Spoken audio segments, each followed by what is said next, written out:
Dan oleh kerana sekiranya tak boleh nak panjang sangat, setakat setengah jam saja. Bukan kerana tuan-tuan dan puan tak larat nak dengar, penceramah tak larat nak bercakap puan. Sebab bulan puasa ini agak pelatihan apabila kita sampai ke penghujung bulan Ramadan ini. Cuma pada hari ini saya ada bawa beberapa buku terbaru saya. Di antara buku yang saya bawa pada hari ini buku yang terbaru. Buku ini bertajuk Gerakan Syaitan puan. Dan walaupun pada bulan Ramadan syaitan ditambah dan juga dirantai, tak bermakna syaitan itu tak wujud. Syaitan wujud dalam berbagai bentuk. Dan kerosakan yang berlaku dalam masyarakat kita pada hari ini, termasuk juga masalah hadapi oleh anak-anak remaja kita, berpunca daripada tipu helah daripada syaitan.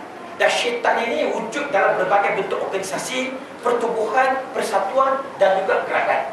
Dan buku ini mendedahkan organisasi-organisasi yang mempunyai hubungan dengan syaitan, yang melakukan pemujaan kepada syaitan dan juga mempunyai kaitan dalam menyebarkan ajaran syaitan di tengah-tengah masyarakat kita. Dan dalam buku ini saya memaparkan wajah-wajah pemimpin gerakan-gerakan syaitan, termasuk juga simbol-simbol yang mereka gunakan, ritual-ritual dan juga amalan-amalan yang mereka lakukan, termasuk juga latar belakang sejarah setiap organisasi yang berkaitan dengan gerakan syaitan ini. Dan sewaktu saya dekat dengan China, dekat Guangzhou, saya sempat ziarah masih dijaga dengan baik dan juga kemas dan digunakan oleh umat Islam untuk bersolat sampai ke hari ini. Dan sewaktu dekat Guangzhou juga, saya sempat juga ziarah makam sahabat Nabi, iaitu Sa'ad ibnu Abu Waqqas.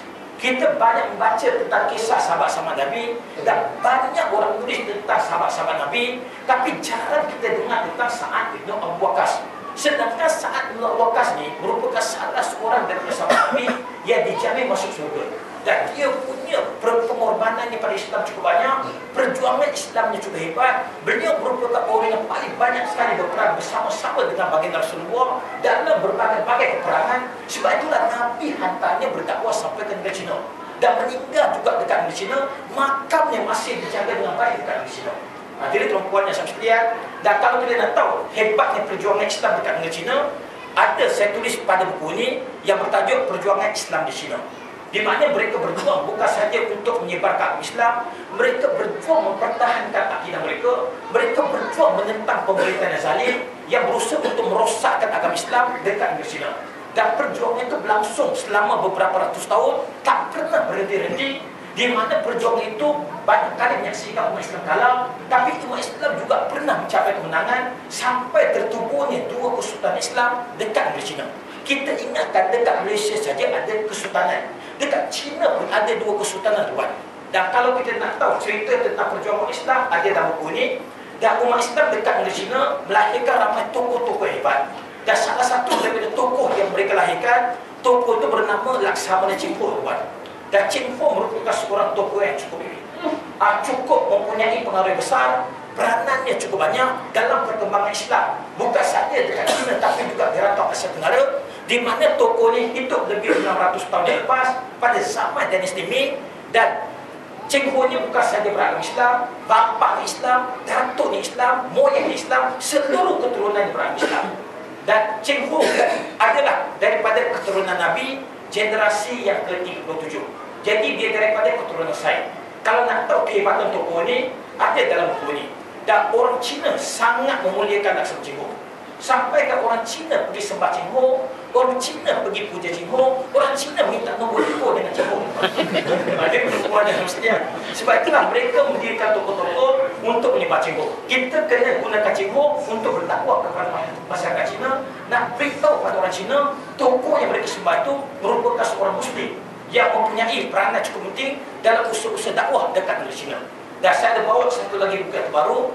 Buku ini bertajuk Jumaat Bersama Tok Guru, di mana buku ini baru-baru ini masuk dalam senarai di antara buku yang terlaris dekat MPH. Dan sebelum saya menulis buku ini, saya sempat jumpa dengan Tok Guru di rumah kediaman rasmi Menteri Besar di JKA 10 di Kota Baru. Dan saya ada beritahu oleh Tok Guru, saya nak buat buku yang bertajuk Jumaat Bersama dengan Tok Guru. Bila Tok Guru dengar tentang perkara ini, dia punya seronok keluar. Sampaikan dia beritahu kepada saya, banyak buku-buku saya dibaca. Dan bila Tok Guru beritahu banyak buku-buku saya dibaca, bukan saja hati kebang, hidung pun jadi kembang juga tuan. Punya seronok tuan. Dan tak berapa lama selepas buku ini diterbitkan, iaitu ada orang tulis dalam blog yang kemudian tersimpan dalam media massa, di mana dia kata Tok Guru ini bapak kafir tuan. Iaitu satu kenyataan yang tidak bertanggungjawab, satu kenyataan yang tidak waras, satu kenyataan yang tidak berasas dan juga tidak munasabah. Di mana Tok Guru tiap-tiap hari baca Quran, iaitu orang yang tiap hari baca Quran dipanggil sebagai Bapa Kafir. Habis itu orang yang tak pernah baca Quran Maharaja Kafir. Jadi tuan yang sekalian, dan saya banyak kali jumpa dengan Tok Guru.